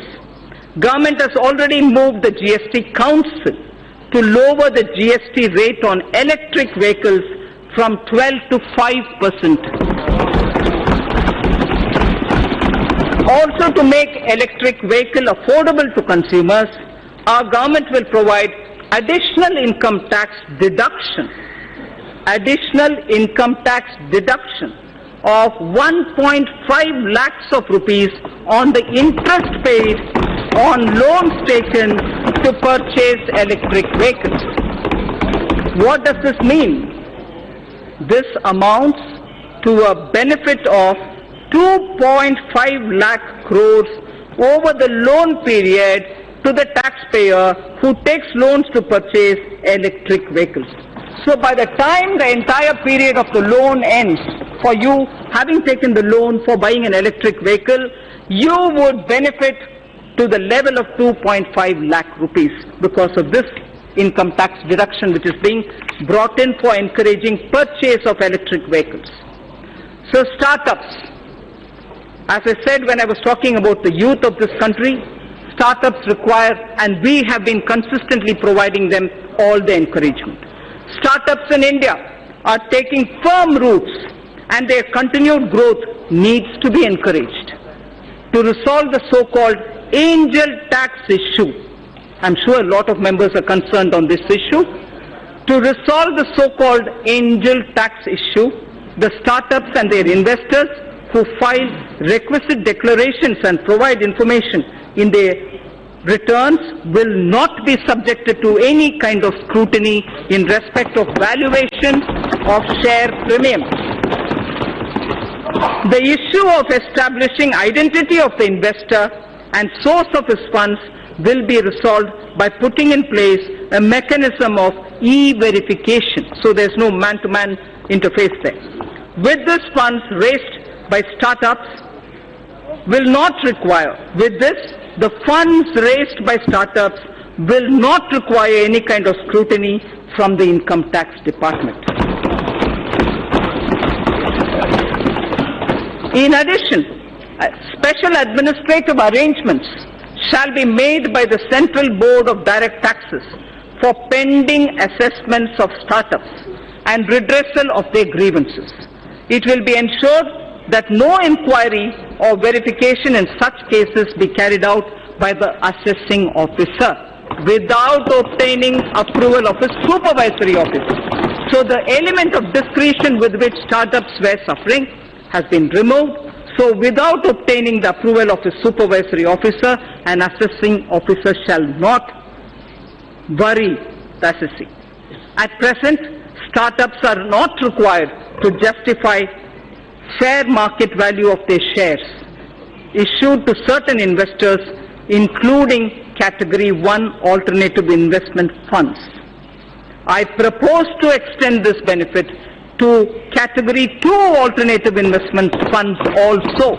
At the moment, it's available for AIF Category 1. Now I expand this to include Category 2 AIFs also.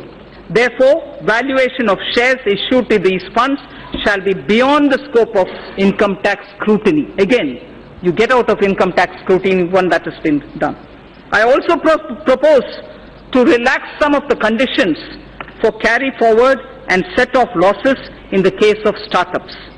I also propose to extend the period of exemption of capital gains arising from sale of residential house for investment in startups up to 31/3/2021 and relax certain other conditions of this exemption. So affordable housing, which is an aim of this government. For realization of the goal of housing for all and affordable housing, a tax holiday has already been provided on the profits earned by developers of affordable housing. Also, interest paid on housing loans is allowed as a deduction to the extent of 2 lakhs in respect of self-occupied property. In order to provide a further impetus, I propose to allow an additional deduction of up to 1,50,000 rupees for interest paid for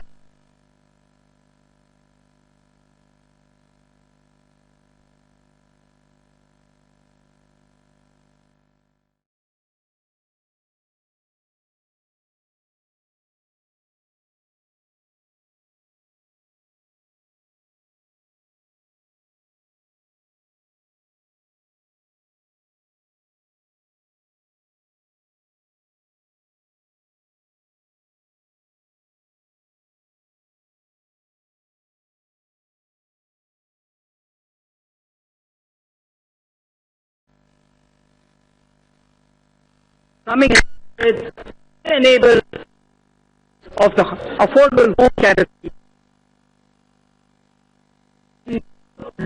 Home loan runs, the net gain would be 7 lakh of rupees. This will mean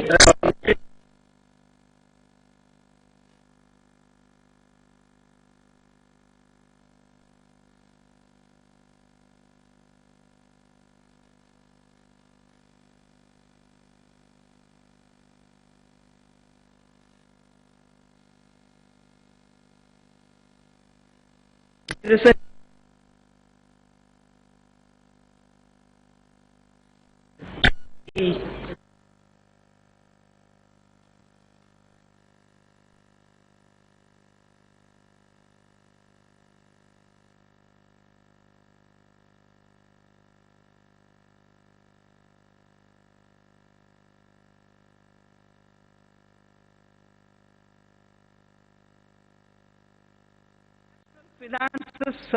Financial Services Center, the GIFT City. Series of measures have already been taken in the past by this government. With a view to incentivizing the IFSC, I propose to provide several direct tax incentives to an IFSC, including 100% profit-linked deduction under Section 80 LA in any 10-year block within a 15-year period, exemption from dividend distribution tax from current and accumulated income to companies, and mutual funds, exemption on capital gain to category 3 AIF, and interest payment on loan taken from non-residents. So, securities transaction tax. I propose to give relief in levy of securities transaction tax by restricting it only to the difference between the settlement and the strike price in case of exercise of option. Simplification and ease of living. India's ease of doing business ranking under the category of paying taxes showed a significant jump from 172 in 2017 to 121 in the year 2019. From 172, we have come to 121, a drastic improvement. I now propose to implement series of measures that will leverage technology to make compliance easier for the taxpayer. Interchangeability of PAN and Adhar. Mr. Speaker, sir, more than 120 crore Indians now have Adhar card. Therefore, for ease and convenience of taxpayers, I propose to make PAN and Adhar interchangeable and allow those who do not have PAN cards to file income tax returns by interchangeable and allow required to quote the PAN. So everywhere where you are required to quote the PAN, instead you can just do Adhar, and even if you don't have a PAN, there is no problem. So pre-filling of income tax returns. Pre-filled tax returns will be made available to taxpayers, which will contain details of salary income, capital gains from securities, bank interest and dividends, etc. and tax deductions also.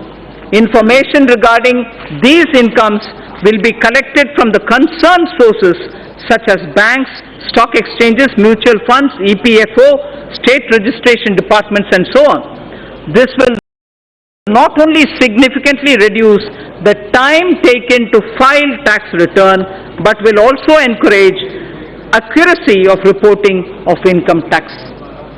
So faceless e-assessment. This is a very important thing about which there has been a lot of discussion. Assessees should not face any kind of harassment.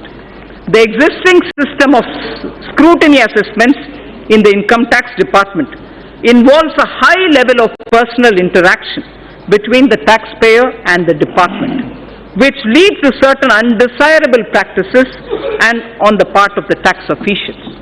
To eliminate such instances and to give shape to the vision of Honorable Prime Minister, a scheme of faceless assessment in electronic mode involving no human interface is being launched this year in a phased manner.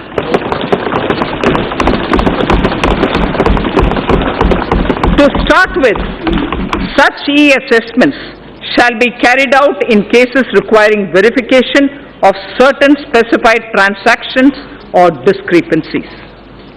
Cases selected for scrutiny shall be allocated to assessment units in a random manner, and notices shall be issued electronically only by a central cell without disclosing the name, designation or location of the assessing officer. The central cell shall be the single point of contact between the taxpayer and the department. This new scheme of assessment will represent a paradigm shift in the functioning of the income tax department.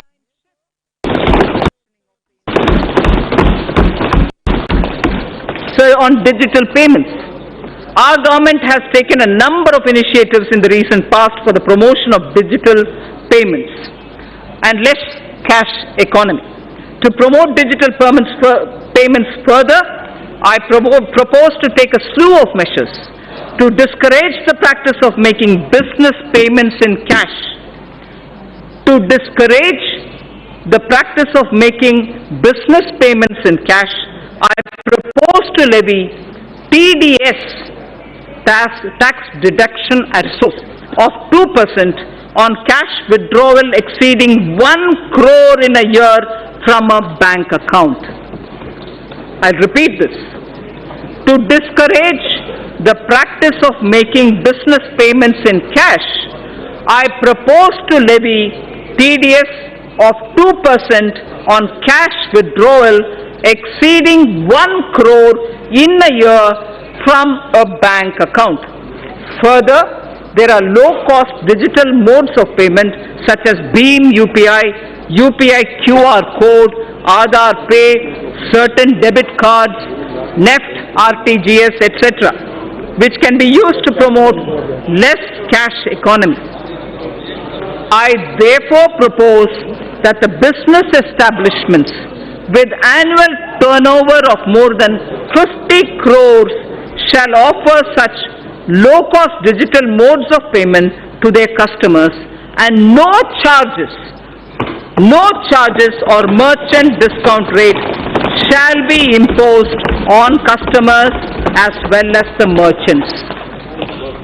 No charges or merchant discount rates shall be imposed on customers as well as the merchants. RBI and banks will absorb these costs from the savings that will accrue to them on account of handling less cash as people move to these digital modes of payment. Necessary amendments are being made in the Income Tax Act and the Payments and Settlement System Act of 2007 to give effect to these provisions. So now about the revenue mobilization. I'm sure it's equally concerning for all of us. Mr. Speaker, sir, as I have started earlier, we have taken several measures in the past to alleviate the tax burden on small and medium income earners, as those having annual income up to 5 lakhs are not required to pay any income tax. We are thankful to the taxpayers who play a major role in nation building by paying their taxes. However, in view of the rising income levels, those in the highest income brackets need to contribute more to the nation's development. I therefore propose to enhance the surcharge on individuals having taxable income from 2 crore to 5 crores and 5 crore and above, so that effective tax rates for these two categories will increase by around 3% and 7% respectively.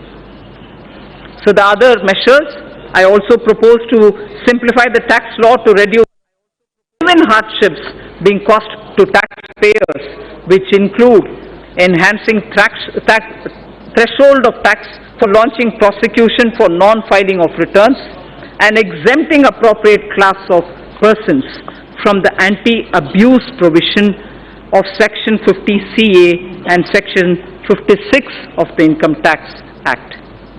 So the indirect taxes. Now coming to indirect taxes, sir. We are aware that the landscape has changed significantly with implementation of the GST. In every sense, this has been a monumental reform. In every sense, this has been a monumental reform, center and states coming together and agreeing to pool in their sovereign power of taxation for common good of the country was unprecedented. 17 taxes and 13 cesses became one tax. Multitude of rates instantly became 4. Almost all commodities saw rate reduction. Tens of returns were replaced by just one. Taxpayers' interface with tax departments got reduced. Border checks got reduced and eliminated in many cases. Goods started moving freely across states, which saved time and energy. A truck started doing two trips in the same time in which it was doing one. Thus, dream of one nation, one tax, one market was realized. The GST Council deserves all the credit for this. Sir, in the initial phase, GST witnessed certain teething problems. This was natural considering the scale of the reform. However, the Council, the Centre and the states proactively worked to resolve these issues. GST rates have also been reduced significantly. where relief of about 92,000 crores per year has been given. We should not lose sight of this fact when judging the performance of the GST. The details are given in the annexure. We are further simplifying the GST processes. A simplified single monthly return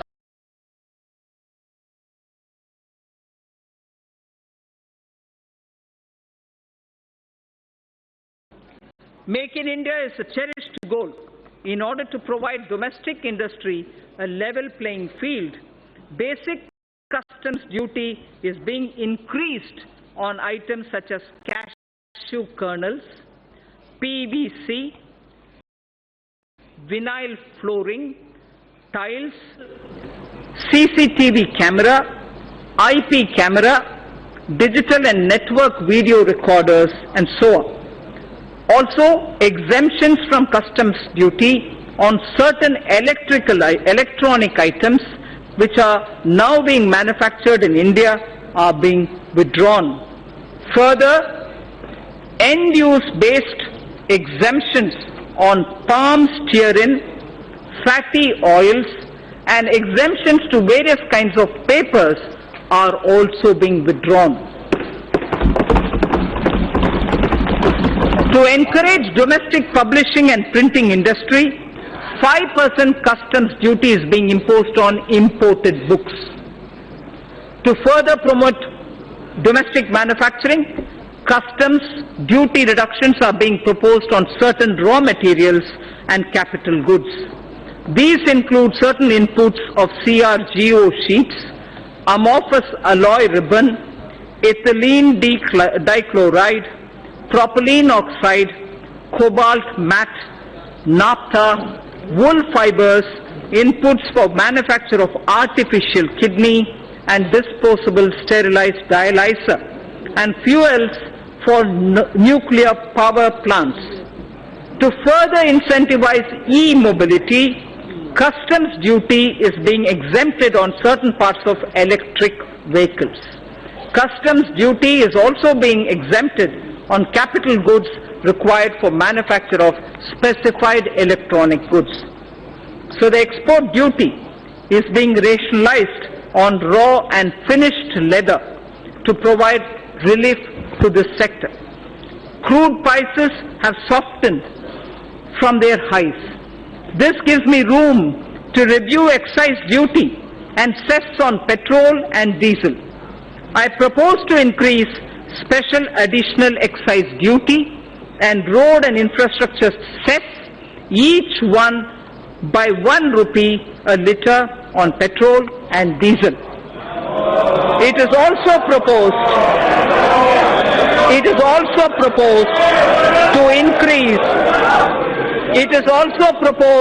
to increase custom duty on gold and other precious metals from 10% to 12.5%. It is also proposed to increase custom duty on gold and other precious metals from 10 to 12.5%. Tobacco products and crude attract national calamity and contingent duty.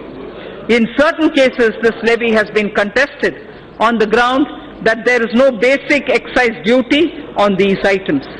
To address this issue, a nominal basic excise duty is being imposed. Sir, I am also proposing few amendments to the Customs Act. Recent trends reveal that certain bogus entities are resorting to unfair practices to avail undue concessions and export incentives.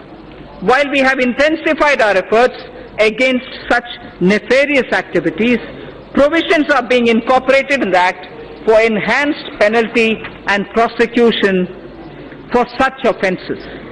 Further misuse of duty-free scrips and drawback facility involving more than 50 lakh of rupees will be a cognizable and non-bailable offence.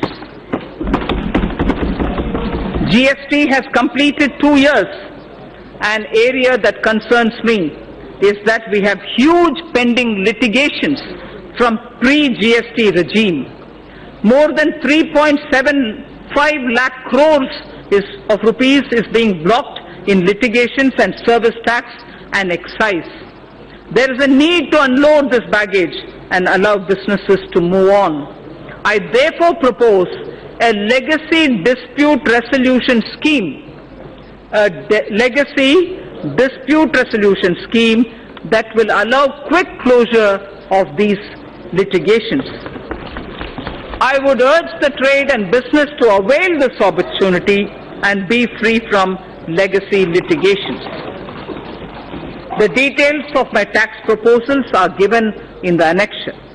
Sir Speaker, I thank you for this opportunity, and with these words, I commend the budget to this august House. Thank you. तो श्रीमती निर्मला सीतारामन माननीय वित्त मंत्री जी. I just would like to mention, although I have commended the budget, I just would like to mention, I have not mentioned specific allocations for the scheme and programs. I have not mentioned specific allocations for schemes and programs. All these details are available in the budget documents as much as my speech's annexure. I also thank and take this opportunity for the response that we've received for the crowdsourcing of ideas for the budget. Immense suggestions from common citizens reached us. We have benefited from the crowdsourcing. The one last mention, which is more for the curiosity's sake, the fiscal deficit. The fiscal deficit this year is 3.3%, brought down from 3.4%. Thank you. Item number 2 Shrimati Nirmala Sitharaman माननीय वित्त मंत्री जी. Don't have the papers with me.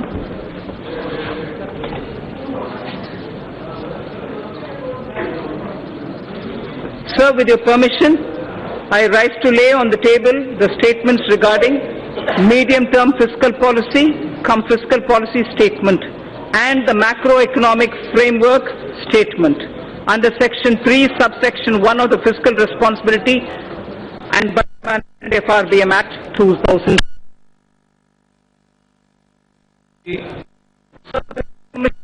I move for leave. मैं इस सभा की ओर से देश की पहली पूर्णकालिक महिला वित्त मंत्री जी को बजट पेश करने के लिए बहुत बहुत बधाई देता हूं, और मैं सभी माननीय सदस्यों को भी 2 घंटे 15 मिनट तक आपने जिस शांतिपूर्ण ढंग से सरकार के पहले बजट को सुना, उसके लिए भी आपको बहुत बहुत बधाई देता हूं। सभा की कार्रवाई सोमवार दिनांक 8 जुलाई 2019 को सुबह 11 बजे तक के लिए स्थगित की जाती है।